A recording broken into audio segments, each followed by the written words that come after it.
When the war came to Ukraine in February of 2022, it caused a lot of pain and suffering, not only in Ukraine, but also in the rest of the world.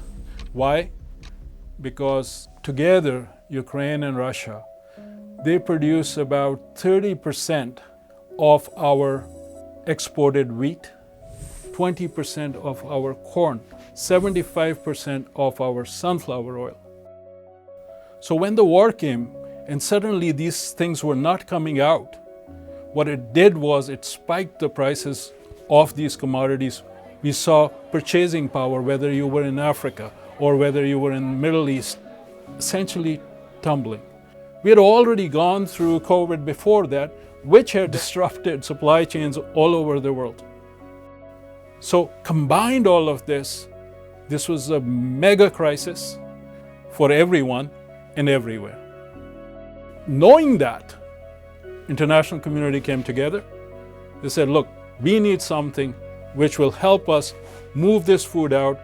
And in that context, Ukraine, Russia, Turkey, and the United Nations signed an agreement which would allow grain and fertilizer to go out of 3 Ukrainian ports to move along an agreed humanitarian corridor in the Black Sea towards Istanbul, to make sure that the ships which come in, they are inspected, and then when they leave through a safe passage so no harm comes to people and the commodities that they are carrying. This was the essence of the Black Sea Initiative. That has been a lifesaver.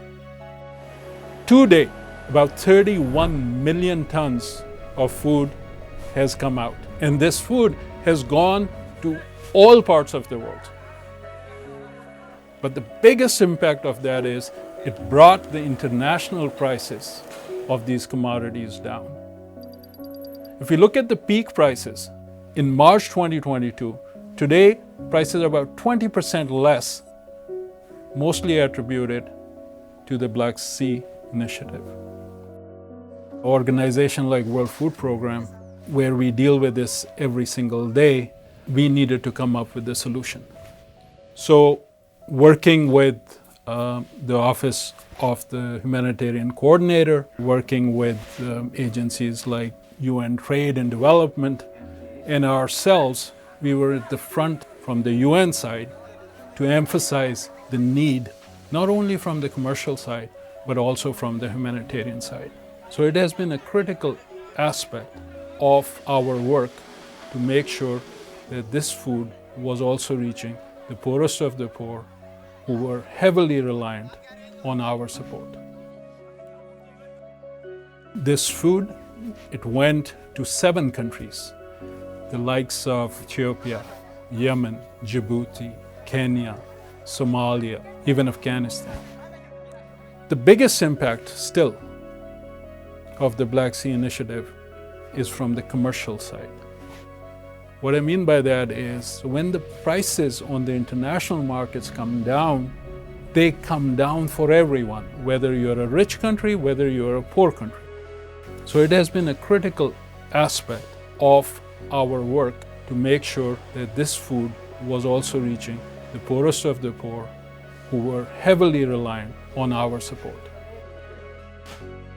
And when prices come down, that means that our resources, our dollars, can buy more.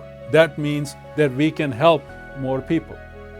So, one way or the other, anything which is bringing these prices down helps.